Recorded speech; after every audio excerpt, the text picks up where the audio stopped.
Bonjour à tous. Bonjour et bienvenue au Hockey Days. Je vois que de nombreuses personnes sont en train de se connecter.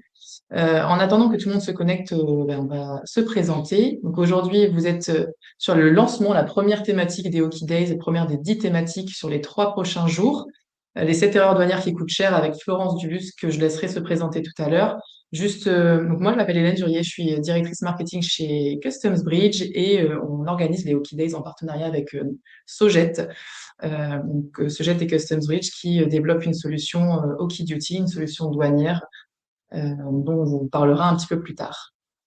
Juste avant de commencer, n'hésitez pas à nous dire si vous nous entendez bien et si vous nous voyez bien. Je pense que oui, mais on ne sait jamais.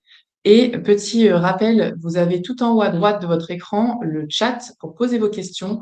On y répondra, on essaiera d'y répondre en tout cas au fil de l'eau, mais il y aura de toute façon une, un moment d'échange de 15-20 minutes à la fin du webinaire où Florence et Sylvie pourront répondre à vos questions. Bonjour Karim, bonjour Christophe, bonjour tout le monde. En attendant que tout le monde se connecte, parce qu'on est très nombreux ce matin, je vous propose de mettre dans le chat, nous parler un petit peu de votre niveau d'expertise en douane, si vous vous lancez, si vous êtes déjà expert, si vous avez un service douane qui est déjà bien structuré, et ce que vous attendez de ce webinaire. Ça peut être intéressant pour que Sylvie et Florence puissent adapter leur présentation et y répondre au mieux. Voilà. Donc, je laisse Florence et Sylvie se présenter et lancer tout doucement la présentation. Bon webinaire à tous. Bonjour et Allez, merci. Tu veux commencer peut-être, Sylvie? je t'en prie. Vas-y, commence. Bon, voilà, je suis Florence Dubus, je suis consultante en import-export. J'ai créé SOS Import-Export Consulting pour aider les entreprises, que ce soit les TPE ou les PME, dans leur blocage en douane, tout ce qui est blocage logistique ou autre. Et petit à petit, je me suis lancée aussi à structurer en fait ces entreprises, à les aider à structurer leurs opérations d'import-export pour éviter ces blocages en douane et aussi aider ceux qui se lancent à l'international pour justement éviter les erreurs coûteuses que je vois régulièrement depuis 4 ans que j'ai lancé cette entreprise. Donc voilà, mon but aujourd'hui, c'est de pouvoir vous partager mon expertise terrain à travers des cas réels, anonymisés, pour que vous puissiez vous rendre compte un petit peu des raisons pour lesquelles ça bloque généralement et pour lesquelles la douane et les outils comme OkDuty sont importants pour éviter ces erreurs et éviter les conséquences financières. Voilà. Bonjour à tous. Donc, Sylvie Milzarek, je pense que on m'a déjà aperçu dans quelques webinaires. Donc, pour tout vous dire, après de bons et loyaux services au sein d'un gros groupe et pensant pouvoir profiter d'une belle retraite, eh bien, j'ai choisi non pas l'île de la Réunion, mais j'ai choisi Okiduty, où je continue à m'éclater par rapport à ma passion pour justement faire de cet outil aussi de la douane et mettre à disposition eh bien tout ce que quelquefois on pense pas pour retrouver, et vous allez voir, Florence vous en parlera, des bons comptes douaniers. Donc maintenant, ça fait à peu près 5 ans que je travaille avec une collaboratrice hors pair qui est Hélène, et nous faisons des podcasts, des webinaires et de la surveillance justement pour développer un outil tel que le nôtre. Bon webinaire à tous. Merci. Donc, on va faire quelques exemples en fait. Je vais vous montrer 7 erreurs, 7 fails, 7 échecs au niveau des opérations d'import-export en douane. Et je vais vous montrer par rapport à des cas terrains et on aura un petit moment à la fin de ce webinaire pour pouvoir discuter si vous avez des questions et pour vous répondre en direct. Alors pour vous expliquer, donc j'interviens comme je vous expliquais aussi bien dans la structure en fait de l'international, donc des opérations pour vraiment optimiser, sécuriser et fluidifier les opérations. J'interviens aussi dans les personnes donc qui vont se lancer pour vraiment commencer vraiment bien et j'interviens également et c'est là un petit peu le sujet du webinaire sur les urgences terrain où la marchandise est bloquée, ça peut durer longtemps, ça peut avoir des coûts assez élevés et surtout des conséquences sur les prochaines opérations. Donc on peut avoir, par exemple, comme erreur numéro 1, le problème du HS code. Alors je pense que tout le monde connaît un petit peu le HS code, donc c'est le code de nomenclature douanière. souvent, les entreprises ont tendance à choisir ce code de nomenclature douanière par habitude. Ils font tous les ans les mêmes imports ou les mêmes exports et ils mettent le même code en fait qu'ils ont noté dans leur logiciel. Ou alors ils le font en se disant bon, on regarde rapidement, oui, ça a l'air d'être ça, on le note, c'est bon, ça va passer. Ou alors c'est le fournisseur quand ils importent, qui, c'est le fournisseur quand ils importent qui va leur donner le numéro, le nom, le numéro du code. Et justement, souvent, quand c'est le code du fournisseur, il est pas bon parce que soit il n'existe pas, donc c'est après c'est le transitaire qui va leur prévenir, qui va les prévenir que bah, le code n'existe pas, donc il faut en trouver un. Et les gens, les entreprises à ce moment-là ne savent pas forcément comment rechercher ce HS code. Moi, pour vous dire, c'est vrai que j'utilise OkDuty qui me permet d'aller rapidement voir tout par rapport à une définition que je vais donner, voir toutes les possibilités possibles, de remonter l'arbre en fait de nomenclature pour vraiment vérifier que ça coche toutes les catégories.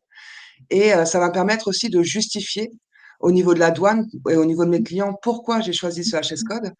Ça va me permettre de voir aussi au niveau des réglementations tout ce que ça implique. Et ça permet justement d'éviter des blocages à mes clients ou alors quand ils sont en blocage, de permettre de regarder en fait le HS code qui aurait dû être utilisé. Et donc c'est vrai que ce genre d'outil va permettre de vraiment pouvoir justifier au niveau de la douane parce que quand vous prenez un code, c'est aussi bien sur le produit, sa matière et son objectif et son utilité. Donc ça a vraiment des conséquences très importantes au niveau des taux, de douane, au niveau, des réglementations et des certificats qui vont, être à fournir pour débloquer en douane et pour déclarer en douane. Donc voilà, c'est pour vous expliquer qu'un code de nomenclature douanière n'est vraiment pas un détail administratif. C'est même une des choses les plus importantes, c'est pour ça que je l'ai mis en premier, au niveau des déclarations douanières. Alors, si je peux rajouter, Florence, je te rejoins complètement sur le RHS code et si je peux me permettre, ben, j'appuie également dessus parce que bien souvent et les trois quarts du temps, on se dit, bah, il y a la nomenclature sur la facture et tu l'as très bien dit. Cette nomenclature, elle peut vous aider à vous orienter. Mais c'est bien à vous, importateur qui est responsable de vos importations, de le vérifier comme tu l'as aussi stipulé. Donc, ben, dans ma carrière, moi, je l'utilisais parce que ça pouvait m'aiguiller. Et ensuite, en cas de doute, eh bien là, effectivement, des outils à disposition qui nous mettent tout ce qui est sur les notes, tout ce qui est sur les règles générales, tout ce qui est sur les notes du SH, etc., peuvent nous confirmer que ce code est bon ou n'est pas bon. Et comme tu l'as dit aussi, il faut pas le prendre pour argent comptant. On est importateur, on est responsable de ces importations. On a un transitaire qui nous fait ce travail ou pas.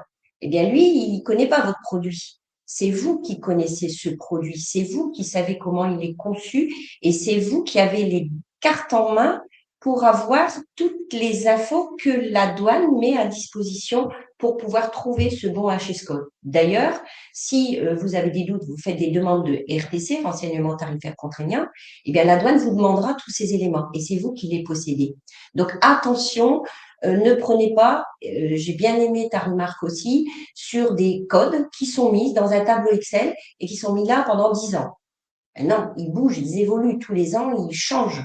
Il y a une évolution de produits techniques et donc ça demande tout le temps à être réétudié. Et pareil, des outils sont aussi à disposition avec des bases douanes peut-être pour vous avertir que ce code-là, ben, il n'est plus d'actualité. Merci Florence de cette présentation et qui pour moi numéro un, ben, elle porte bien son bon numéro. Oui, et je réagis d'ailleurs par rapport à ce que tu viens de dire sur le transitaire. J'en parle beaucoup sur LinkedIn dans des posts et ça fait réagir pas mal de monde. En effet, le transitaire, c'est pas lui qui est responsable. Le transitaire, il a une obligation de conseil, mais il a aucune obligation de responsabilité. Donc, il peut vous alerter quand il voit le HS code et qu'il vérifie dans sa base à lui en se disant, attendez, ça correspond à ça, est-ce que vous êtes sûr?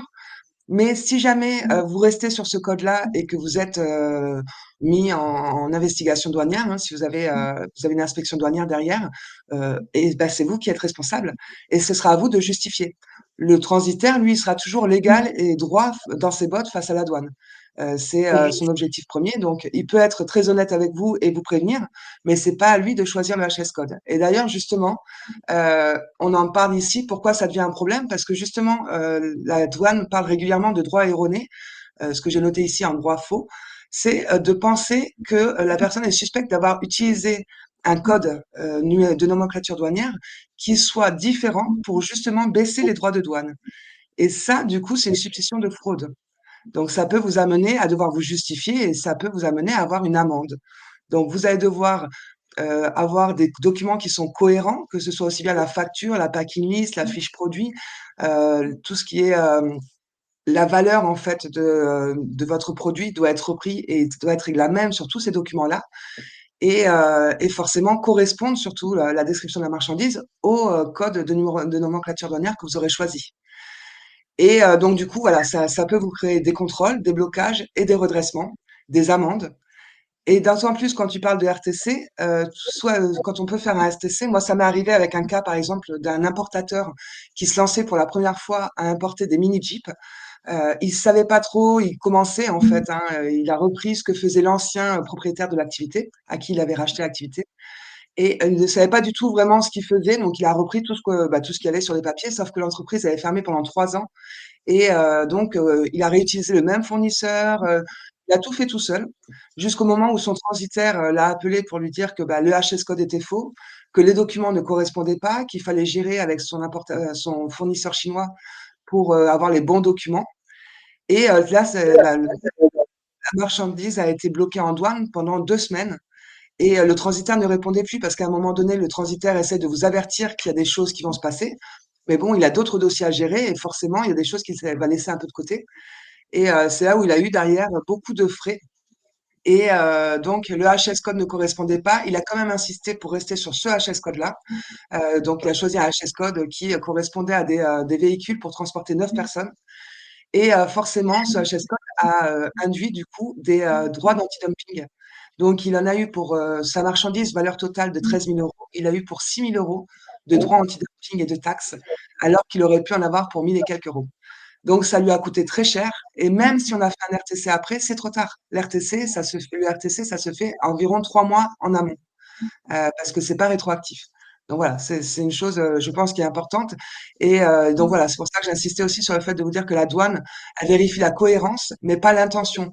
Et par contre, elle peut suspecter que vos intentions sont mauvaises et que vous essayez d'avoir ce code-là pour avoir des taxes moindres. Et forcément, là, c'est une suspicion de fraude. Oui, puis Florence, effectivement, donc je rejoins Christophe hein, sur sa remarque, le transitaire n'est pas le bon terme. Effectivement, quand on parle, nous, là, du transitaire, c'est le RDE. Et donc lui, ben, il est toujours vite, faut mettre à disposition la marchandise, etc. Il n'a pas toujours le temps non plus d'aller poser toutes ces questions-là. Donc en amont, il est important de faire toutes ces études. Et pareil, donc tu parlais du taux de droit de douane et tu l'as dit à la fin, donc avec ton exemple, le droit anti-dumping, donc tout ce qui est lié aux mesures de sauvegarde, elles sont liées avec la nomenclature douanière. Et dans les mesures de sauvegarde, vous pouvez avoir des droits anti-dumping, donc des droits qui se rajoutent aux droits, qui peuvent être importants, comme on le voit sur, par exemple, la vaisselle en grès, la céramique, ou sur les vélos, par exemple. Et du coup, ben, vous vous trompez de code. Le premier vous donne pas la mesure de sauvegarde des droits anti-dumping. Le bon code, lui, ben, il les avait. Et du coup, ça peut être lourd de conséquences en finalité et en image de marque vis-à-vis aussi votre dirigeant. Merci Christophe pour cette remarque. Donc quand on parle de transitaire, on parle bien du transitaire, le responsable, le déclarant avec qui on signe un contrat, donc direct ou indirect, on en parlera certainement dans tous ces 3 jours de webinaire justement du RDE. Voilà. Oui, en effet. Alors moi, quand je parle de transitaire, c'est pourquoi? Parce que sur le terrain, le client, en général, quand il prend un logisticien, un transitaire en fait pour gérer le transport, il envoie bien le mandat en fait pour le déclarant en douane, mais il ne voit jamais ou rarement le déclarant en douane. Et pour lui, tout repose sur le transitaire parce que c'est son contact premier. Donc c'est vrai que même pour moi, j'ai rarement le contact avec le déclarant en douane. Je suis généralement confrontée au transitaire qui lui prend la face en fait devant le déclarant en douane, vu que c'est lui qui le mandate. En général, c'est lui qui le propose en fait à ses clients. Donc c'est pour ça que je parle de transitaire, parce que généralement, quand on est client et quand on importe ou qu'on exporte, on est plus en contact avec son transitaire qu'avec le RDE de son transitaire, à moins qu'on ait forcément un service d'import-export avec un déclarant en douane en interne. Mais c'est vrai que voilà, moi je travaille beaucoup avec les TPE, PME, qui sont pas forcément ceux qui importent ou qui exportent le plus, mais c'est ceux généralement qui, quand on fait une erreur, ont des conséquences financières qui sont vraiment très graves pour leur entreprise, étant donné qu'ils ont des trésoreries beaucoup moindres, bien moindres. Désolée. Donc oui, on va continuer sur l'erreur numéro 1. Donc voilà, on expliquait donc les rappels de droits et les rappels de TVA également, les pénalités qui peuvent être conséquentes de tout ça. L'immobilisation de la marchandise, hein, qui peut coûter cher. Ça peut coûter cher aussi bien au niveau financier, mais également au niveau de vos clients. Parce que si vous importez une marchandise et que vous ne pouvez pas la livrer à temps, vous risquez de perdre des contrats et vous avez forcément une très mauvaise réputation déjà sur le marché quand vous n'êtes pas capable de gérer vos propres contrats et de livrer dans les temps. Et forcément, au niveau de la douane, vous risquez d'être noté comme à risque. Et pour ça, ça peut aussi engendrer plus de contrôle sur les prochaines interventions, prochaines opérations en douane. Donc ça, moi, ça m'est arrivé sur pas mal de dossiers que j'ai suivis où ils ont eu un souci une fois et bizarrement, ils étaient contrôlés à chaque fois. Oui, il y a une suspicion, on se dit: «Bon, il a pas fait une fois, donc il va falloir suivre à la suite de ça, les prochaines opérations» et forcément, c'est toujours coûteux d'avoir des inspections en douane, que ce soit documentaire ou physique. Donc si on peut les éviter, c'est pas plus mal. On a une petite question, Florence, justement, de Mylène, qui nous dit comment justifier le choix d'un code, d'un HS code par l'importateur différent de l'HS code déterminé par le fournisseur. Cela entraîne des écarts sur les documents. Alors, bien sûr, ça se fait en amont, je dirais. Hein, si déjà en amont, vous avez une facture pro forma, et là, je vous le conseille à tous, qui vous confirme votre commande, vous avez donc déjà là la présence de cet HS code. C'est à ce moment-là qu'il faut regarder et si vous n'êtes pas d'accord, de remonter avec le fournisseur pour que vous soyez bien d'accord avant, effectivement, que tous les documents soient faits ou prêts pour les présenter en douane. Je ne sais pas si tu souhaites rajouter quelque chose à ce niveau-là, mais ça ne se fait pas au moment où c'est facturé, quoi. Alors, ça arrive, moi, forcément, quand j'arrive sur les urgences, ça arrive aussi au dernier moment, c'est-à-dire que quand c'est au moment de la déclaration en douane où on se rend compte que ça correspond pas. Donc, si jamais la personne qui a fait la déclaration est vigilante, elle va pouvoir vous prévenir. Et à ce moment-là, je vais vous dire, vous êtes l'importateur, donc ce qui prime, c'est le code que vous déclarez. Et vous pouvez toujours le justifier. Parce que le fournisseur, lui, va donner ses chiffres. Alors, il faut savoir que les 6 premiers chiffres sont mondiaux. Mais après le reste c'est propre à l'UE. Donc si déjà vous n'êtes pas dans les mêmes chapitres dans les premiers chiffres, déjà il y a un souci. Donc là, il faut vraiment vérifier cette partie-là. Mais c'est toujours le code que vous allez donner en tant qu'importateur qui prime. Moi, ça m'est arrivé d'avoir des déclarations en douane, qui ont été faites avec un code HS code qui était différent du fournisseur. Après ça s'explique. Bon, c'est toujours mieux de le faire en amont comme l'expliquait Sylvie, hein, c'est l'idéal. Mais si c'est au dernier moment, ça peut se faire aussi. Après, si on peut, surtout demander, une rectification au niveau du fournisseur, même quand ça a été déjà lancé en douane, c'est pas plus mal parce que justement comme ça vous avez quelque chose à apporter pour montrer que le fournisseur est d'accord avec vous. Généralement, si vous avez une bonne relation avec votre fournisseur, il y a pas de souci, il va vérifier le code et vous dire: «OK, d'accord, je note ça». Ça peut se La faire. seule, la seule différence, c'est que si ce code nécessitait un document complémentaire et que vous ne l'avez pas, ben forcément, votre marchandise, elle sera bloquée en douane. D'où l'intérêt de vraiment regarder bien en amont. S'il n'y a pas de problème sur la partie documentaire, comme l'a évoqué Florence, ben c'est tout. On justifie pourquoi, comment, etc. On rectifie. Par contre, si c'est lié avec un document spécifique, imaginons un SBDU ou un document sanitaire, ben vous êtes coincé. Vous êtes coincé. Donc là, essayez de garder bien en amont, mais tout se défend. Alors, on a d'autres questions. À quel moment, Karim, et comment se paie la TVA? Alors, on va peut-être pas entrer dans le vif du sujet aujourd'hui parce que je pense qu'Hélène, on a des webinaires qui vont suivre ce soir, cet après-midi. À quelle heure? 15h30. 15h30, on a un webinaire justement sur toute la TVA. Donc, je vous inviterai, Karim, à suivre ce webinaire et vous aurez tous les éléments en main parce que si on commence à rentrer dans ce détail, je pense qu'on va déborder largement notre heure. Caroline, est-ce que le fournisseur a obligation d'indiquer le HS code sur ce document? Moi, je dirais non, il n'y a aucune obligation d'indiquer le HS code. Par contre, il me semble que maintenant, sur la facture, si mes souvenirs sont bons, pour des problèmes de vérification, justement, le MBI, sur les statistiques, il faut les 6 premiers codes, je crois, de la nomenclature douanière. Et ça, c'est depuis un an, je crois, ou un an et demi avec ICS, pour justement savoir qu'est-ce qu'il y a dans les conteneurs. En Dis-moi si général, je le me fournisseur, lui, est obligé dans son pays de fournir un HS code, hein. trompe. À partir du moment où il exporte, il doit Ben oui. fournir un HS code. Donc, généralement, ils le font. En tout cas, moi, j'ai jamais vu d'opération sans HS code sur la facture fournisseur. Vu que eux doivent exporter, ils doivent aussi faire les Ben, déclarations derrière.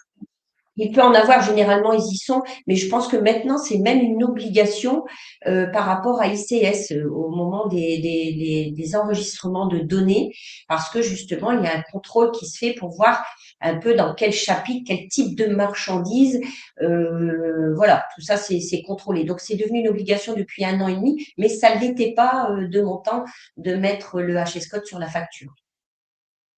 Et je vais revenir sur la première question aussi, juste pour expliquer aussi que le fait de savoir dès le départ votre nomenclature douanière, ça vous permet également de connaître le prix que vous allez revendre l'article si vous importez. Donc forcément, si vous vous trompez de HS code dès le départ et que les droits augmentent, vous allez réduire votre marge. Donc financièrement, c'est pas très intéressant. Donc c'est important aussi de noter ça. Ça reste une des choses prioritaires également, de préserver vos marges. Donc en sachant déjà tous les prix, tout ce que vous allez devoir payer au niveau financier, au niveau des taxes douanières, des droits de douane. Donc c'est bien de le savoir en amont.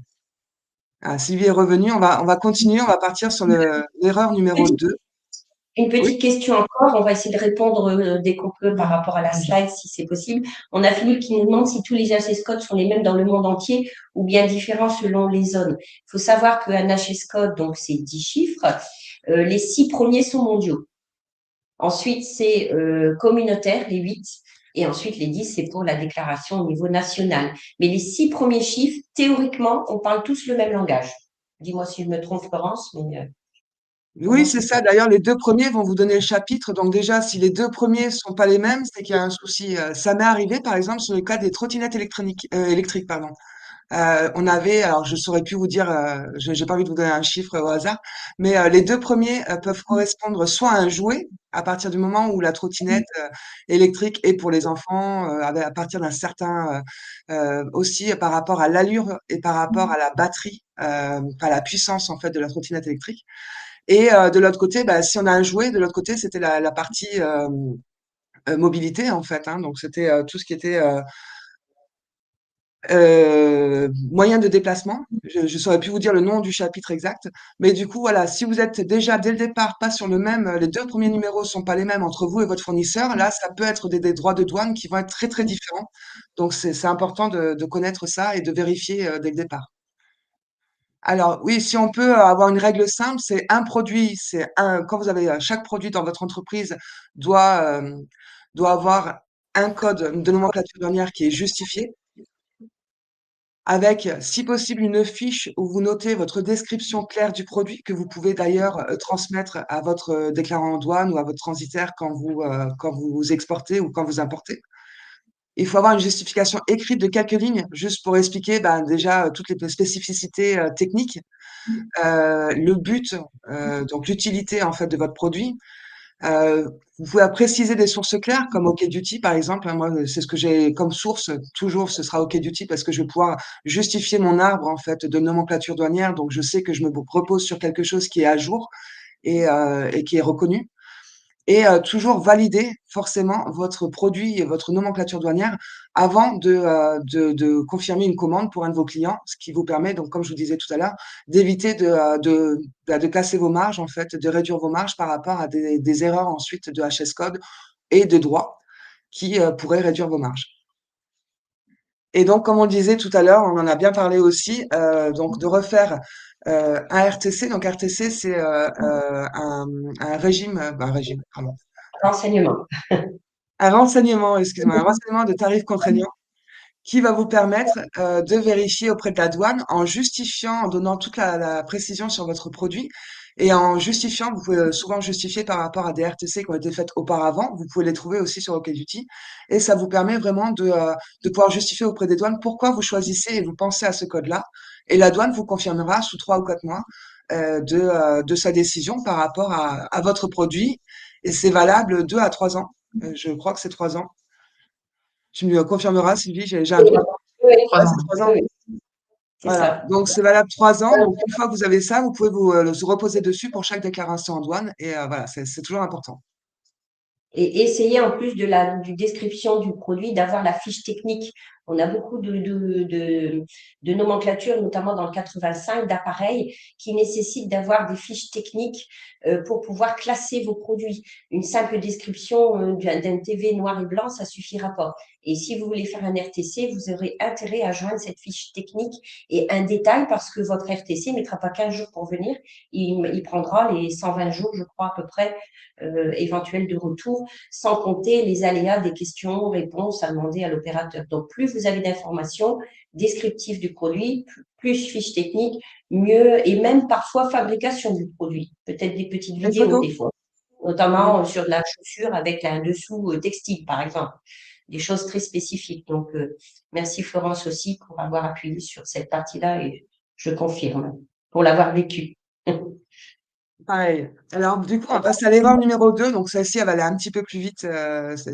C'est les documents qui sont incohérents entre eux. Donc, on en a parlé tout à l'heure, hein. Ça peut arriver. Moi, ça m'est arrivé pour cette histoire de mini Jeep.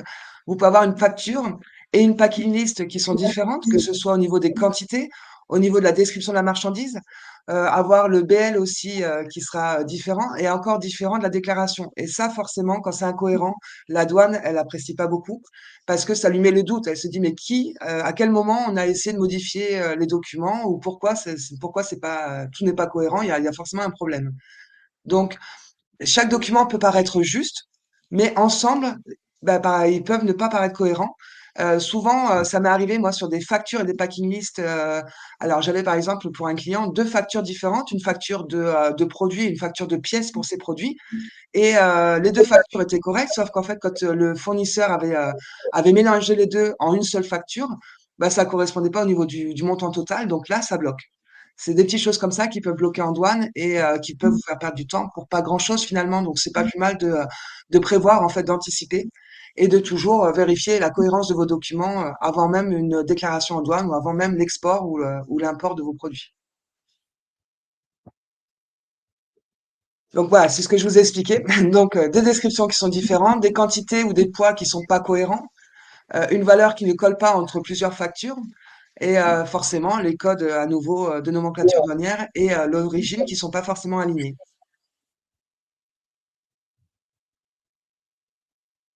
Donc forcément, ça a des conséquences encore au niveau en douane.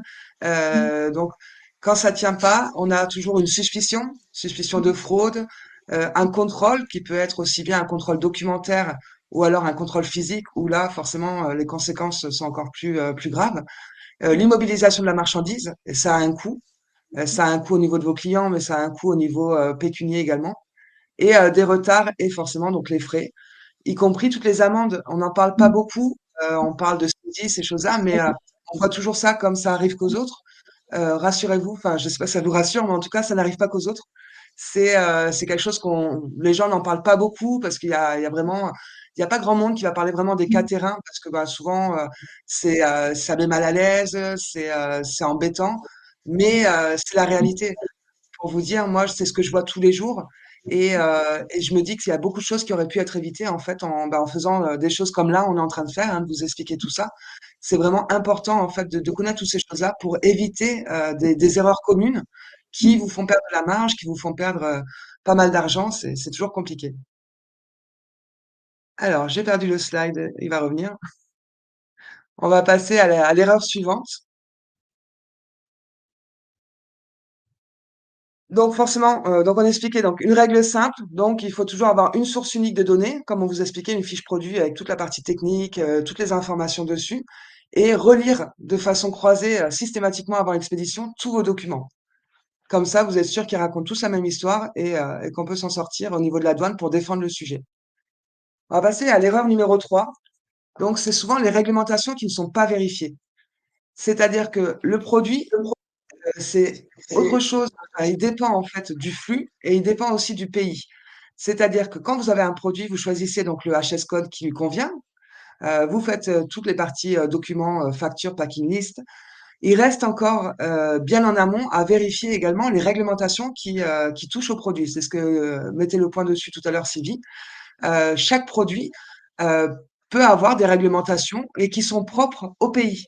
Donc, suivant d'où vient le produit ou où vous l'exportez, les réglementations sont différentes. Donc, forcément, il faut vérifier ces réglementations-là. Pour vous dire, moi, alors, comme expliqué tout à l'heure un petit peu Sylvie, auparavant, il fallait connaître tout ça par cœur, et les gens se faisaient des fiches, etc. On a de la chance aujourd'hui avec l'IA d'avoir des bases qui nous permettent en fait de se référer quand on tape un code produit, si jamais c'est le bon déjà, de vous permettre d'avoir toutes les réglementations et de vérifier suivant où vous l'exportez ou d'où vous l'importez, les réglementations qui s'appliquent à ce produit-là. Donc c'est vraiment important de pouvoir avoir un outil en interne pour vérifier ces choses-là parce que bah, plus vous n'avez pas qu'un seul produit forcément dans votre entreprise et donc les HS codes ça fait vite des listes d'une cinquantaine de HS codes et en plus on a besoin d'une veille réglementaire sur ces réglementations parce que forcément ça change et quand ça change et qu'il vous faut des documents en plus des fois ça peut bloquer. Euh, Et donc, pour vous ex- Florence, oui. oui, Florence, si je peux me permettre de rajouter également, donc effectivement, donc produit, flux, pays, et ça répondra à la question, à la remarque de Jérôme, merci Jérôme, sur justement avec l'origine préférentielle et non préférentielle. Ben, c'est là, avec le HS code plus le pays, c'est une réglementation qui là, bon, ça ne sera pas des documents pour pouvoir bénéficier d'une exonération ou d'une préférence, mais ça vous donnera la règle d'origine à appliquer, qui est différente en fonction de l'accord qui est donné et le document que vous devez présenter au moment du déclaratif. Donc, Jérôme, ça répond aussi, enfin, ça appuie sur ta remarque et tu as raison de le spécifier, la nomenclature, mais là, le pays va, en plus d'un document spécifique, déterminer ce type d'éléments. Oui, bien sûr. Alors, je développe pas sur la partie origine aujourd'hui parce que là, en 1 heure, je vais retarder tout le monde et je vais tout décaler. Ça se fait pas en 10 minutes, hein. Pour les origines, il faut vraiment travailler ça. C'est vraiment quelque chose de très important qui fluctue énormément. Donc, voilà, c'est vrai là, je pars sur des cas terrains pour vous éclairer sur les choses qui peuvent bloquer, mais je rentre pas dans des détails en 1 heure, c'est impossible. Ah bah Mais non, oui, moi, c'est je important voudrais 3 jours. l'origine. Oui, je Mais sais pas si on se fait un petit 24 heures d'affilée, mais je confirme que la réglementation douanière, et je la suis quasi tous les jours, c'est du temps et ça change tout le temps. Et malheureusement, ben, la douane, elle est bien gentille, mais elle n'annule jamais un règlement pour le refaire. Elle fait ce qu'on appelle des amendements. Et si vous n'avez pas baigné dedans, eh ben, il faut savoir, le premier règlement, quand il est sorti, et il peut être sorti il y a 10 ans, et derrière, il a pu subir X amendements, donc des outils à disposition, et pour ne pas le citer, je prêche ma paroisse au kit d'outils, vont vous mettre le doigt sur justement cette réglementation qui a évolué et sur le règlement de base. Donc ça, c'est vraiment l'IA un avantage super, à condition bien sûr d'avoir aussi de l'expertise et suivre derrière toutes ces réglementations. Merci Florence. je t'en prie. Alors, on peut avoir un petit cas terrain, si vous voulez. Bon, c'est un petit cas terrain qui plaît bien à Sylvie en général. C'est l'histoire des petits zizi en bois, Ah, j'adore. mes, mes petits porte-clés. C'est une Alors, arbre.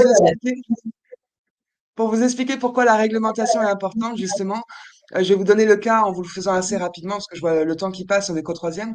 C'est des petits zizi en bois qu'avait importé un de mes clients bah, il rentrait d'Indonésie, il avait importé du textile et il s'est dit, bah tiens, des petits zizi en bois en porte-clés, ça doit être sympa, on va ramener ça. Il en a pris 25 à 1 euro pièce.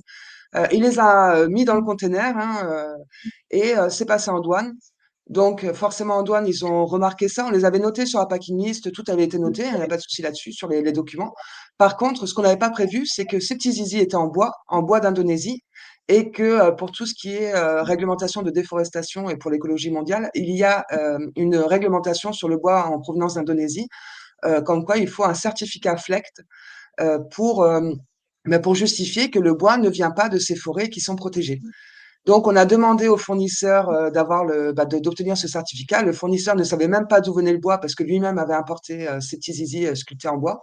Donc, on s'est retrouvé pendant 2 mois avec la marchandise bloquée en douane, la douanière qui nous menaçait de brûler les zizi et nous qui étions en incapacité de fournir le certificat FLECT pour libérer ces petits zizi. Donc, ça a été vraiment un cas particulier, parce que bon, c'était 25 euros, c'était pas une grosse erreur. Au départ, ça paraissait pas une grosse erreur. Sauf qu'on s'est retrouvé avec une amende. Forcément, on n'a pas pu justifier, donc on s'est retrouvé avec cette amende. On s'est retrouvé également avec la marchandise qui a dû être détruite. Donc, ça nous a coûté aussi. Faut savoir que détruire la marchandise, même si c'est du bois et qu'on y met le feu, ça coûte toujours cher au niveau de la douane. Donc voilà, c'est vraiment un cas d'école parce qu'au final, il s'en est sorti pour plus de 3 000 euros de frais. Quand vous achetez une petite marchandise à 25 euros pour faire un test et que ça vous coûte plus de 3 000 euros, sans compter les frais de transport, etc. Voilà, c'est en plus de ça, forcément derrière, il a été suivi par les douanes qui ont surveillé chacun de ces containers qui venaient d'Indonésie. Donc à chaque fois, il avait 1 ou 2 jours de retard pour des vérifications douanières. Donc voilà, c'est un cas de réglementation voilà, qui fait rire, qui peut porter à rire. Je vous rassure, lui, il a pas rigolé, en tout cas pas tout de suite, mais c'est un cas réel et ça arrive plus souvent qu'on le croit. Donc, au niveau des règles applicables au flux, donc ce qu'on expliquait, on gère le transport, on prépare les documents, mais il faut aussi vérifier les règles. Donc voilà, ça confirme tout ça.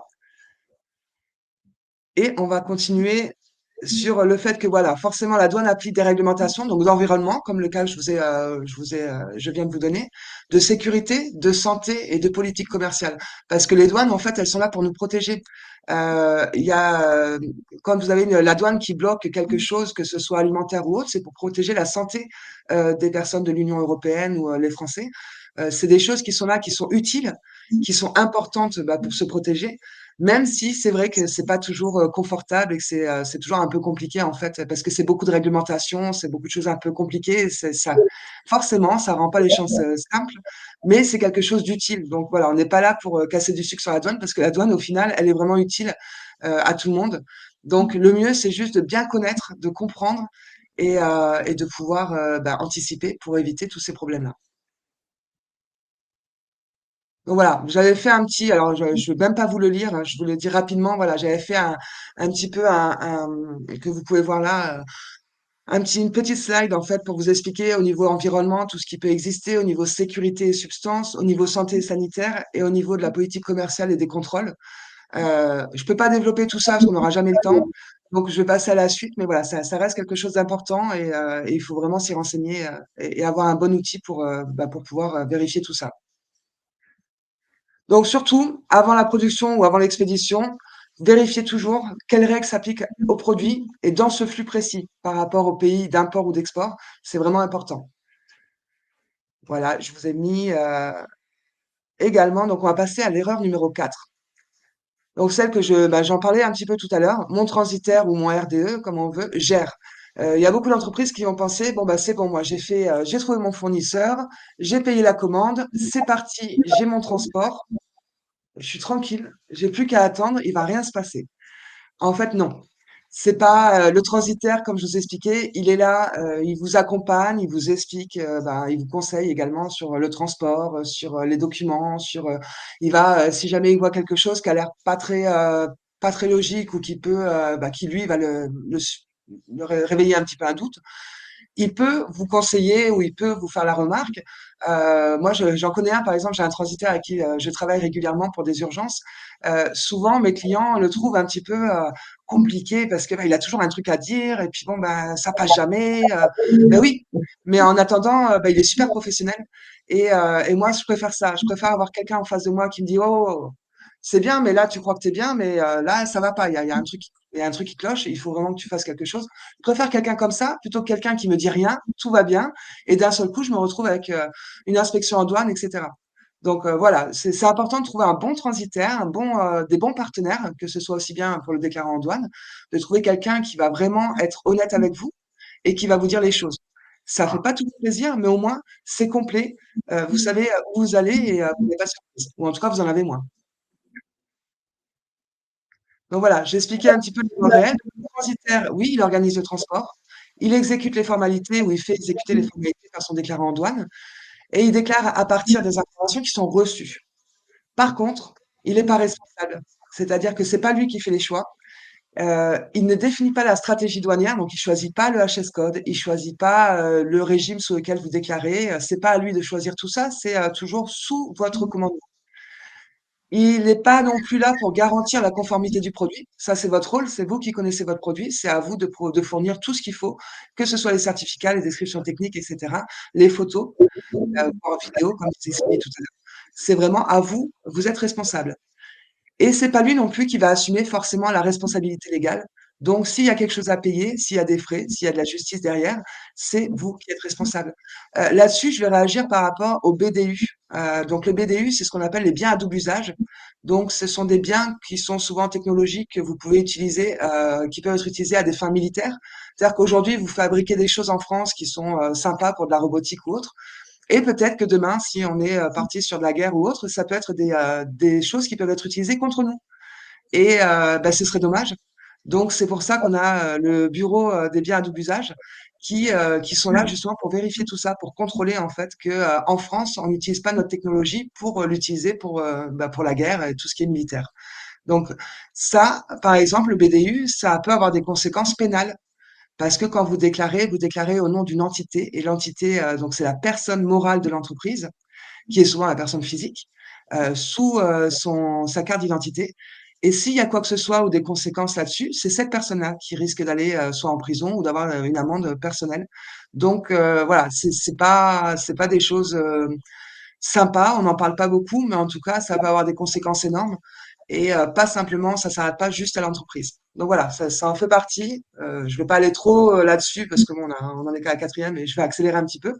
Mais voilà, donc surtout, euh, pourquoi ça devient un problème tout ça, c'est que bah, quand l'entreprise elle délègue sans vérifier, ça peut causer des soucis parce que bon bah vous déléguez, ça vous enlève pas la responsabilité.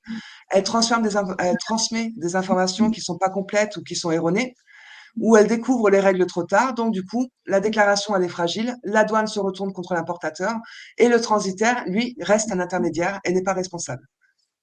Donc voilà, elle contrôle vraiment la douane, pas le transitaire, mais elle contrôle l'opérateur économique. Donc, on a encore les mêmes conséquences possibles, redressement, des pénalités, des blocages, une perte de crédibilité aussi bien au niveau de la douane qu'au niveau de vos clients, et souvent des tensions avec le transitaire. Et c'est pas le fait de changer de transitaire qui va changer le problème, croyez-moi.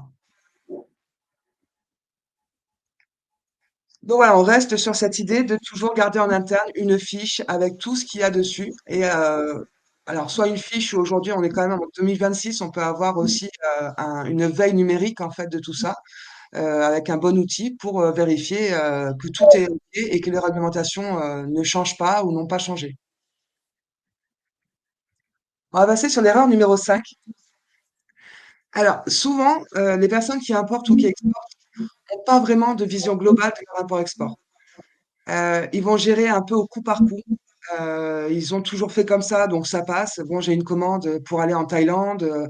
Allez, je reprends les documents que j'avais pour aller en Espagne, ça va passer, il y a pas de souci. Ensuite, bah, ça bloque, donc ils prennent des décisions, mais sous la pression. Donc, bah, forcément, des fois, ça peut être des bonnes décisions, mais des fois, pas forcément. Et ils n'ont pas forcément non plus un cadre structurant. Donc, si j'arrive à une structure en interne, ça peut créer des soucis et forcément, ça a des conséquences. Donc voilà, quand l'import-export est géré comme une suite d'actions, pas comme un système, ça a forcément des conséquences. Et je dirais qu'il Il y faut a même se servir, Florence, des erreurs. Et ce sont ces erreurs qui nous permettent d'agir immédiatement et de voir donc ce qu'on met à disposition pour éviter ces mêmes erreurs ultérieurement. Donc, il faut profiter, je dirais, malheureusement, d'une erreur pour en interne s'assurer que les process sont écrits ou sont pas écrits, recadrer les choses, remettre une organisation en interne pour justement éviter de tomber dans le piège. Et c'est ce qui va faire évoluer aussi au niveau de la direction les choses pour faire comprendre les besoins d'un service douane, par exemple, ou d'une étude au niveau des achats. Donc, je dirais une erreur apporte aussi quelquefois du bien, malheureusement, dans certaines entreprises, parce que c'est là qu'on s'aperçoit qu'on travaille sans filet, quoi. Alors oui, et je rebondis là-dessus, oui, souvent, mais c'est souvent parce que l'erreur coûte cher que Hein? forcément, on se dit, tiens, c'est quand ça touche au portefeuille, généralement, qu'on se dit, ouais, là, il va vraiment falloir s'en occuper, hein. Parce La que première chose d'un dirigeant, c'est de dire, vous pouvez me chiffrer ça risque de nous coûter, combien on doit budgétiser pour. Ça, c'est la première réaction qu'on a d'un dirigeant. Et après, dire, bon, ben, allez, on met des actions en place, on met des actions correctives. Et ce qui est bien vu aussi par nos douanes, parce qu'on leur montre qu'on a réagi tout de suite derrière. Et si on a, par exemple, un statut tel que l'opérateur économique agréé, ben, c'est ce qui est demandé par les douanes, justement, pour garder ce fameux statut qu'on a réagi et qu'on a mis des choses en place. alors bien sûr, c'est vrai que moi, quand j'interviens au niveau des douanes, souvent pour mes clients, au niveau des urgences, le fait de leur expliquer aux douanes qu'il va y avoir de la structuration et des process clairs, ça leur permet d'avoir une vigilance moindre, en fait, sur les dossiers, suivants du client. Parce que, ils se disent: «OK, il a compris, il est pas de mauvaise foi et il va certainement se redresser pour éviter d'avoir les mêmes erreurs». Donc forcément, ça rassure aussi les douanes. Après, c'est vrai qu'une erreur, ça peut vous faire comprendre, bah, qu'il y a quelque chose qui va pas. Des erreurs ou même des retards réguliers, en fait, quand vous commencez à avoir, à vous dire: «Mais non, mais c'est pas possible». À chaque fois, ça devient compliqué. Si vos opérations sont compliquées, c'est qu'il y a un truc qui va pas. Donc c'est là où il faut penser à structurer. C'est important. Donc voilà, ce qui manque généralement, c'est la cartographie des flux. Souvent, on agit au coup par coup, on se rend pas compte vraiment de exactement, comment se déroulent chaque étape, en fait, des flux et si on a une cartographie des flux, ça va nous permettre de savoir où ça bloque, où on perd du temps et souvent où on perd de l'argent. Le fait d'avoir aussi, aucune vision des risques cumulés. C'est-à-dire se dire: «Oui, non, mais ça passe». Ça passe et on se rend pas compte qu'en fait, à chaque fois qu'on dit: «Ça passe», il y a un risque. On se dit: «Ouais, mais jusque-là, c'est passé». Oui, jusque-là, c'est passé, mais quand ça va pas passer, généralement, ça fait mal. Et aussi, le fait de ne pas avoir d'anticipation sur les impacts, les coûts, les délais et les réglementations. Forcément, ces impacts-là, ça va, créer des soucis au niveau marge qui vont se réduire et excusez-moi et donc ça peut avoir des soucis financiers sur le fait que, bah, vous risquez de vendre, votre produit au final pour pas grand-chose. Enfin, en tout cas, vous n'allez pas gagner grand-chose parce que vous allez devoir, englober les coûts, à la place de votre marge et ça fait mal. Donc généralement, c'est vrai que c'est les erreurs comme ça qui font que le dirigeant se dit: «Ouais, mais en fait, tout ça, ça me coûte et il faut changer». Donc c'est mieux, je dirais toujours de dès qu'on se lance à l'import-export, de bien structurer dès le départ parce que les premières erreurs peuvent être fatales pour une entreprise. Faut pas rêver, hein, quand on se lance à l'international, généralement, on n'a pas une trésorerie, de dingue derrière et avoir des erreurs accumulées comme ça peut faire très mal. J'ai le cas, par exemple, d'une entreprise turque qui avait envoyé, des camions de surgelés, vers la France. Ils ont envoyé 3 camions, ils ont eu des blocages sur, 2 des camions. Le troisième est passé, bien parce qu'on l'a fait s'arrêter à temps, mais juste parce qu'il leur manquait des certificats. Ils n'avaient pas fait le bon process, en fait, pour avoir le CHEDP, donc tout ce qui est, certificat sanitaire pour que la marchandise soit vendue en France et en Europe. Ce fournisseur-là, hem, il avait vendu à un prix correct, mais il avait certainement pas englobé tous les risques et tous, les blocages derrière et le fait que, bah, il a dû payer, très cher au niveau du transit parce que c'est resté bloqué plus d'un mois. Il a dû aussi payer le retour de la marchandise et le renvoi encore vers l'UE et créer des process et payer pas mal de choses au niveau de son client. Donc ça peut coûter très, très cher. Ça est arrivé à ce fournisseur turc, mais ça peut arriver à n'importe quel fournisseur français ou autre. Donc voilà, c'est des choses importantes qui sont nécessaires à vérifier avant même, de se lancer à l'export. Donc voilà, on va passer à l'erreur, suivante. Non, pas encore. Donc voilà, pour vous expliquer donc ce que j'étais en train de vous dire, si jamais vous n'avez pas de vision d'ensemble, forcément vos marges sont mal calculées, les délais sont pas maîtrisés, donc vous avez des retards et forcément des problèmes par rapport à vos clients. Vous êtes dépendant de vos prestataires, donc forcément, bah, c'est un peu compliqué, pour pouvoir gérer derrière. Vous allez avoir du mal à scaler, ou alors à sécuriser. Forcément, vous pouvez pas augmenter le nombre d'envois si jamais vous n'arrivez pas déjà à les sécuriser dans un premier temps. Et forcément, il y a une fatigue opérationnelle permanente, aussi bien de vos équipes et de vous-même, en fait, parce que un blocage, 2 blocages, bah, voilà, on va dire les choses clairement, ça prend la tête, ça fatigue et c'est pas ça qui va vous faire dormir bien. En général, ça complique tout.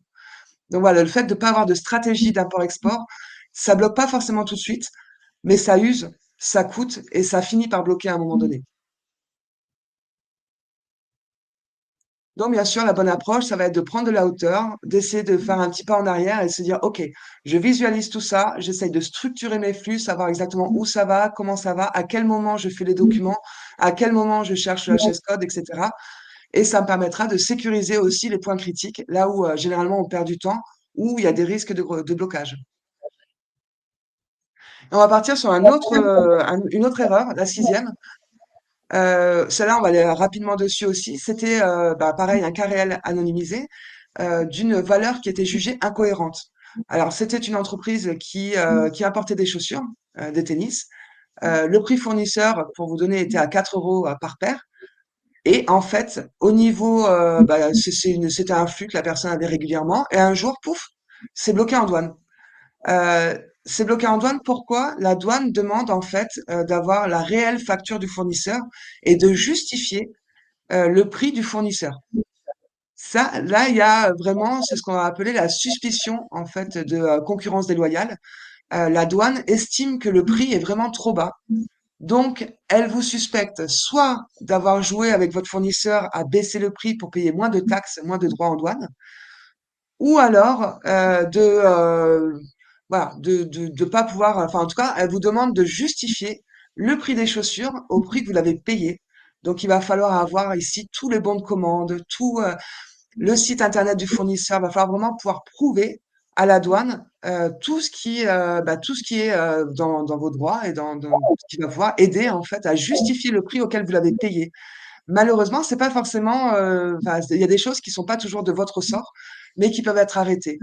Pourquoi? Parce que ces chaussures, étaient censées être revendues sur le territoire français dans les 50 euros. Donc on estime que le grossiste qui les achète au moins à 12 euros. Et donc là, on s'est dit: «Bah, la personne, elle doit les vendre beaucoup moins cher» et du coup, ça fait une concurrence déloyale par rapport aux autres. Donc il faut vraiment, il va falloir justifier. Donc, il va falloir justifier également par le paiement que vous avez effectué à votre fournisseur et avoir des documents qui prouvent que vraiment sur le papier tout est correct. Voilà. Donc, ces analyses en fait de la douane vont dépendre du marché de l'Union européenne. En fait, ils vont se renseigner sur le marché et se dire, attends, c'est pas possible, même si c'est un fournisseur asiatique, chinois ou autre, le prix ne correspond pas. C'est pas possible que la personne puisse. Et si jamais c'est possible, eh ben à ce moment-là, on va vous mettre une amende qui va permettre en fait de combler la marge que vous vous êtes faite entre le prix que vous auriez dû payer et le prix que payent vos concurrents. Donc forcément, bah, ça va vous revenir beaucoup plus cher et ça peut faire très très mal quand ça tombe, quand on estime que le prix est jugé vraiment anormalement bas. Voilà, donc forcément, ça a des conséquences. Donc là, comme je vous expliquais, vous allez avoir une amende ou une reprise, en fait, une valeur de remise en cause hein, pour essayer de vous mettre au même tarif que les autres. Vous allez avoir un redressement et en plus une inspection du flux. Alors aussi bien des flux passés que des flux futurs. Donc ils peuvent toujours revenir en arrière sur ce qui a été fait auparavant et vous mettre des amendes sur ce qui a été déjà acheté, introduit et peut-être revendu. Donc ça peut faire très très mal. Et justement, je rebondis sur une remarque qui a été faite. Donc, les contrôles, c'est pas que 3 ans, c'est pour moi 4 ans et l'année en cours. Donc, gardez bien et on oublie toujours les archives. Donc, gardez bien à vos côtés tous vos documents, tout ce qui peut prouver que votre bonne foi. Et si vous avez des grosses structures et que les archives sont dans des box à l'extérieur, ayez un process pour pouvoir retrouver parfois 5 ans en arrière un dossier. Et il faut aussi savoir que quand vous avez un contrôle sur un dossier dans les 4 ans et l'année en cours, eh bien ce même dossier, il faut le regarder, il faut le garder encore 4 ans et l'année en cours. C'était une remarque qui avait été faite de quelqu'un dans le chat. Non, c'est pas 3 ans, c'est 4 ans et l'année en cours. Et attention à vos archivages. Oui, c'est important. Et d'ailleurs, je crois que la septième erreur que je vous ai donnée en faisait partie aussi. Donc voilà, la facture, c'est un point de départ. La douane, elle va toujours attendre une valeur explicable et un prix bas doit être justifié. Donc voilà, c'était un petit peu cette erreur-là. Et voilà, donc on arrive à la saisie. La saisie en douane, enfin la saisie par les douanes en tout cas, elle peut arriver après coup, forcément, c'est déjà importé. Alors, Par exemple, vous avez la douane. Moi, je vais vous donner un cas concret qui m'est arrivé. Donc, c'est la douane qui s'est baladée sur les marchés, qui a trouvé une paire de chaussures. Et voilà, ça arrive, hein, c'est pas de chance pour la personne, mais en fait, cette chaussure avait été copiée. Alors, je crois que je l'avais noté dans la slide suivante. C'était au niveau, voilà, le modèle était protégé. C'était au niveau des semelles. Il y avait des petits picots qui avaient été brevetés. Et du coup, on ne pouvait pas copier cette semelle-là. Et en fait, les douaniers connaissent, hein, forcément, ils ont des fiches qui circulent entre eux, ils connaissent un petit peu bah, les produits qui sont visés. Et bah, ils se baladaient sur le marché, ils ont trouvé ces chaussures-là, pas chères. Et quand ils ont regardé, bah, forcément, oui, ça correspondait pas à la bonne marque. Donc, ils ont remonté la filière, ils sont allés chercher les revendeurs jusqu'aux grossistes. Et donc, du coup, moi, j'étais mandatée par le grossiste à ce moment-là. Et, et voilà, le grossiste, forcément, bah, il a eu une saisie. Donc, d'abord, les douaniers sont venus, ils ont inspecté de suite l'entrepôt. À l'époque, moi, j'étais encore salariée, hein, c'était à mes débuts. C'est comme ça que j'ai appris beaucoup de choses sur le terrain. Et je vous dis, quand vous arrivez à avoir la douane qui débarque dans votre entreprise, qui surveille le dépôt, qui vous demande de ressortir plein de papiers et qui embarque votre marchandise, ça fait mal. Faut savoir que là, du coup, il y a eu la saisie, il y a eu les conséquences financières derrière, l'amende, il y a eu la destruction de la marchandise hein, qui se paye toujours. Là, même si on est sur du plastique, hein, c'est plus du bois comme tout à l'heure, mais ça se paye. Et du coup, ça coûte très cher. Donc, il faut savoir que la douane, quand elle repère un produit qu'elle identifie, elle va faire son enquête. Ça peut prendre du temps, mais elle finit par remonter la chaîne. Elle finit toujours par remonter jusqu'en haut. Et les conséquences, c'est énorme. Donc, du coup, c'est arrivé plus d'un an après l'import, même plus, bien plus qu'un an. Les stocks ont été saisis au dépôt, immobilisation immédiate de tout, et impossibilité de vendre ou d'écouler. Et en plus, ils ont repris notre stock à nos revendeurs. Donc, je vous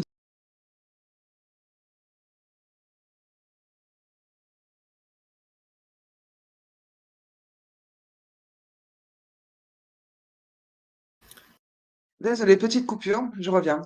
Donc, je vous dis pas, forcément, on a eu des problèmes avec nos propres clients, forcément, qui ont vu leurs marchandises saisies par les douanes. Et ça fait vraiment pas bien au niveau crédibilité, c'est vraiment terrible. Donc voilà, c'était pour vous expliquer un peu tout ça, que la douane, elle protège la propriété aussi intellectuelle, elle protège les modèles déposés, c'est pas pour rien, et elle protège les droits des titulaires. Donc ça peut arriver ce contrôle aussi bien à l'import, mais aussi après la mise sur le marché. Donc il faut vraiment, comme on disait tout à l'heure, garder les choses vraiment très longtemps. Donc au niveau de l'entreprise, ça fait une perte des stocks, ça fait des pertes financières importantes, ça dégrade aussi son image auprès de ses clients et auprès des autorités, et les procédures sont longues et coûteuses. Donc pour tout ça, ces échecs que j'ai pu vous montrer, ces cas réels, je vous assure qu'ils sont 100% réels et terrain. Ce sont pas des erreurs techniques comme vous avez pu le voir, ce sont pas des cas extrêmes, c'est des cas de tous les jours. Et j'en ai encore plein d'autres à vous présenter si j'avais encore quelques heures de plus. Ce sont aussi des problèmes de Oui, prévisibilité binaire. de facturation. Non, mais on va s'arrêter là, je vais pas vous, je vais pas On vous refera, raconter tout ça. on refera un deuxième avec d'autres exemples. Tu vas bien nous trouver quelque chose comme les petits zizi. Au moins Je sais ça, on pas va si pas le louper. je saurais pas si j'aurais aussi croustillant que les zizi, mais on sait jamais, hein, qui sait. Ah, il y en aura Donc voilà, toujours, à mon avis, il y en aura toujours. C'est comme les histoires d'enfants ou les remarques d'enfants, tu vois. Bah, voilà. écoute, Donc voilà, l'international, vraiment, ça pardonne pas l'improvisation. Donc le but de ce webinaire pour moi, c'était vraiment de vous montrer que c'est important de structurer, c'est important de se rendre compte que bah, ça n'arrive pas qu'aux autres et que c'est important aussi de maîtriser l'import-export, de comprendre les règles pour pouvoir anticiper tout ça. Et, euh, et pour ça, justement, c'est c'est important aussi de bien s'entourer. Alors, je vous ai proposé, je me suis dit en même temps, je vous offre ça, c'est deux petits diagnostics. Je vous laisse les scanner si vous le souhaitez. Ça vous permet, en fait, le premier, si vous voulez vous lancer à l'international, ça vous permet de vérifier si vous êtes réellement prêt. À savoir qu'à la suite de ce questionnaire, je vous envoie des petites ressources gratuites, en fait, pour vous aider, que ce soit les 10 questions pour savoir bah, si je suis prêt à exporter, quelles questions se poser avant d'exporter ou autre. Et pour les personnes qui sont déjà à l'international et qui importent ou qui exportent déjà, je vous ai prévu également un diagnostic sur la droite qui vous permet de vérifier l'état de santé de vos opérations. C'est des petites questions qui sont pas là anodines pour rien en fait, sont pas du tout anodines. C'est vraiment des petites questions qui vont permettre en fait de voir comment vous pouvez dès maintenant commencer à structurer vos opérations pour éviter ces erreurs. Alors, forcément, c'est vraiment destiné aux dirigeants d'import-export. Je pense que toutes les personnes qui sont, comme moi, professionnels, soit de la douane ou consultants ou autres, ça vous apportera pas grand-chose parce que vous avez forcément votre expertise. Donc, c'est vraiment pour les personnes qui importent ou qui exportent, pour vous aider dans vos choix, dans vos décisions et dans vos anticipations. Voilà, je ne sais pas s'il y a des questions ou autres. Moi, j'ai terminé pour ma partie. Je Alors, vous Des raconterai pas questions. plus. le temps que tu expliquais avec cœur, je dirais, tes beaux exemples, j'ai pu relever quelques remarques ou questions. Donc, je vais essayer en 2 minutes de les reprendre. Et puis, s'il y a besoin de plus, eh bien, on sera par écrit. Alors, j'en ai une qui vient de me tomber là. Le RTC est-il payant? Non, c'est gratuit. C'est Gratuit. entièrement gratuit. Il n'y a pas de souci. Et je vous dis, plus vous mettez des informations, plus vous mettez des fiches techniques, même des vidéos de fournisseurs, etc., plus vite vous avez les réponses. Alors, je vais juste rappeler, c'est vrai qu'on parle toujours de ACH Code, mais on n'est pas là pour faire une formation. Donc, j'ai eu des petites remontées. Donc, le TARIC, quand on parle de code, il y a le code TARIC, c'est 10 chiffres. Il y a le code nomenclature, c'est 8 chiffres. Et le code SH, c'est au niveau de l'OMD, donc c'est ces 6 premiers chiffres qui sont considérés mondial. Mais bon, si vous souhaitez avoir un peu plus d'informations, avec Hélène, on fait des podcasts. Hélène, tu remettras le lien. Et il doit en avoir une dizaine maintenant, peut-être 15, justement, où j'explique avec Hélène, justement, le tarif, la nomenclature, le SH, comment on l'utilise, etc. Les amendes, effectivement, ça peut aller même jusqu'à 3 fois la valeur de la facture. Et après, ça va jusqu'au tribunal, etc. Mais en coûte, quelquefois, on peut s'arranger. On repaye que les droits qui n'ont pas été payés et puis on prouve notre bonne foi et là, ça ne coûte rien. Mais sinon, ça peut aller aussi à 3 fois la valeur de la marchandise. Sur les origines, donc on a répondu à Jérôme tout à l'heure, pareil. Il y a des podcasts aussi sur l'origine préférentielle et non préférentielle. Ça dure 10 minutes. Je vous conseille également d'aller les écouter. Hélène va vous mettre le lien. La perte du statut, alors on a parlé de l'OEA, mais ça peut être aussi d'exportateur agréé si vous ne respectez pas toutes ces règles. Comment définir le pays d'origine? Pareil, allez voir les podcasts. Les règles d'origine figurent au travers des règlements suite à des accords. Donc, il peut y avoir des accords bilatéraux ou des accords unilatéraux. Donc, ce sont ces règles-là qu'il faut regarder. Sont souvent basées sur nomenclature, sur un pourcentage d'incorporation de matière. Mais pareil, on n'était pas là pour en faire une formation, mais il existe des podcasts qui vont vous éclairer et on est à disposition ensuite pour répondre à certaines questions. On a eu aussi des demandes comment choisir un bon transitaire. Alors, tu m'arrêteras, hein, Florence, s'il y avait lieu.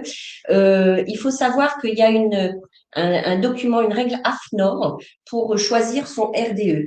Et qu'au niveau d'un choix d'un RDE, vous avez 3 niveaux. Le niveau 1, le niveau 2, le niveau 3.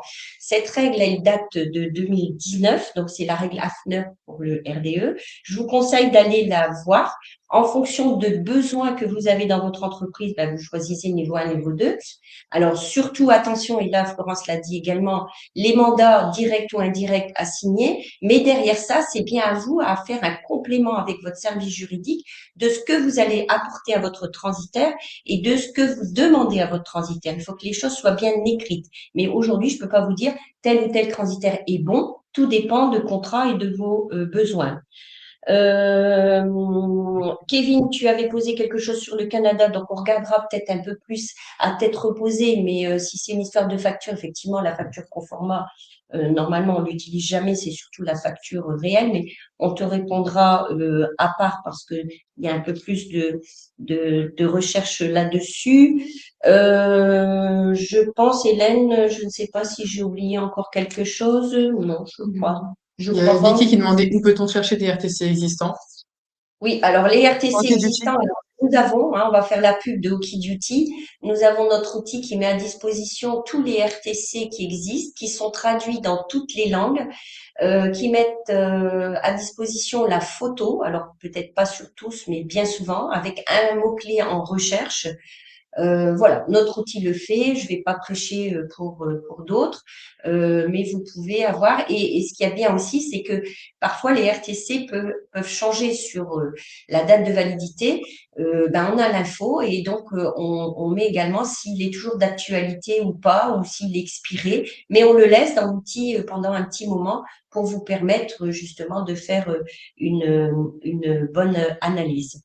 Je pense pas, c'est ce que j'avais relevé Je pense en qu'on a fait le texte. tour des questions. Dans tous les cas, il y a quelqu'un qui posait la question si on peut se connecter sur LinkedIn. J'ai remis le nom donc, de Florence et de Sylvie. N'hésitez pas à leur faire des demandes de connexion et leur poser, voilà, de les contacter directement si vous avez des questions ou des enjeux douaniers spécifiques. Elles pourront y répondre. Et je vois que Et Oui, l'heure je pense tourne. que là, si j'ai ils une ont seule même chose à rajouter par rapport à toutes ces questions, c'est simplement que bah, pour tout ce qui est origine, toutes ces choses-là, vraiment, la base, en fait, c'est de comprendre l'international et de comprendre les règles. Et pour ça, bon, c'est sûr, il y a des podcasts, il y a des ateliers, il y a des choses comme ça, mais la formation, c'est la base. Parce que c'est des choses que, bah là, si on avait développé ça, on en avait pour au moins 2 heures, peut-être 3. Donc, c'est vraiment des choses très importantes voilà, qui méritent non seulement d'être apprises, mais surtout comprises, parce que et c'est vraiment complexe. merci Florence. Et d'ailleurs, je vous invite à venir nous voir. Donc, c'est À 14h30, je crois, 14 heures. où j'interviendrai. Vous verrez encore ma petite tête sur le pourquoi de la formation avec notre duo de choc de chez Acte International. Et je pense que ça risque aussi de vous intéresser. Et ça sera dans la continuité de toutes ces slides que Florence nous a préparées et tous ces beaux exemples que j'adore. Oui, alors moi, c'est vrai que je me suis beaucoup basée sur le cas terrain et c'est vrai que dernièrement, j'ai lancé aussi un parcours pratique en fait de 30 jours qui n'existe pas vraiment jusque-là. On a beaucoup de théories dans les formations et j'ai lancé ce parcours pratique sur 30 jours pour que les personnes qui sont complètement externes en fait à l'import-export puissent en 30 jours comprendre vraiment comprendre les enjeux en fait de l'international, se reposerait aussi sur des cas pratiques. Alors là, je vous en ai montré quelques-uns, mais j'en ai forcément pas mal en stock et qui expliquent vraiment bah, comment en fait on crée une stratégie d'export, comment est-ce qu'on crée son offre à l'export, comment même pour les importateurs, hein, comment on se lance à l'international sans bah, sans avoir ces risques en fait, ces erreurs. Pour vraiment éviter ces erreurs. Donc voilà, moi aussi, si jamais vous voulez me contacter là-dessus, je peux vous en parler. C'est en train de se lancer. C'est en fin de préparation, mais en tout cas, voilà, l'idée, c'est d'avoir un truc pratique parce que l'international, c'est rempli d'acronymes, c'est rempli de mots compliqués qui font fuir les gens et je pense qu'on peut rendre ça simple. Comme vous avez vu, aujourd'hui, on a utilisé des mots compliqués, mais on les a expliqués. Et finalement, je pense que vous avez compris à peu près tout ce qu'on a raconté. D'autant plus que ça jouait beaucoup sur l'émotion et sur ce qu'on peut ressentir quand on est bloqué. Donc, je pense que c'est par là qu'on comprend le mieux, en fait, l'international. Je voulais juste rajouter aussi, parce que je pense que c'est important, sur la nomenclature douanière, ce sont les 8 premiers chiffres qui vous déterminent le taux de droit de douane. Le taux de droit de douane à l'importation dans les 27 pays de l'UE. Voilà, je vais répondre à une question, ça c'est important. Donc, il vous faut au moins les 8 premiers pour connaître le taux de droit de douane. Il sera identique, mais pour l'importation des 27 pays dans l'Union européenne. Super. Merci beaucoup Sylvie et Florence. Je vois le temps qui passe et on enchaîne sur un autre webinaire dans 15 minutes. Florence, juste, je vois qu'il y a quelqu'un qui demande ton adresse email dans le chat. Je te laisse répondre Alors, avant bah, qu'on vous clôt. pouvez comme Gérante vous expliquait, qui me suit également, vous pouvez me retrouver sur LinkedIn et on pourra discuter directement. Vous pouvez me demander en connexion ou autre et je vous accepterai on pourra parler directement sur LinkedIn. Ce Parfait. sera Donc, beaucoup plus simple. n'hésitez pas à la contacter sur LinkedIn pour poser vos questions. En tout cas, je vous remercie tous. Vous avez été très nombreux et Ouais, très actifs dans le très chat. actif. Merci beaucoup, Florence. Merci, Sylvie. Et n'hésitez pas à nous rejoindre dans 20 minutes. On a un autre webinaire sur le déclarant d'aujourd'hui et de demain avec la société Delta Pro. N'hésitez pas à vous connecter si cela vous intéresse. En tout cas, vous recevrez le replay par mail juste après le webinaire. Merci à tous. Merci, Merci à à tous bientôt. et merci beaucoup, Florence. Merci.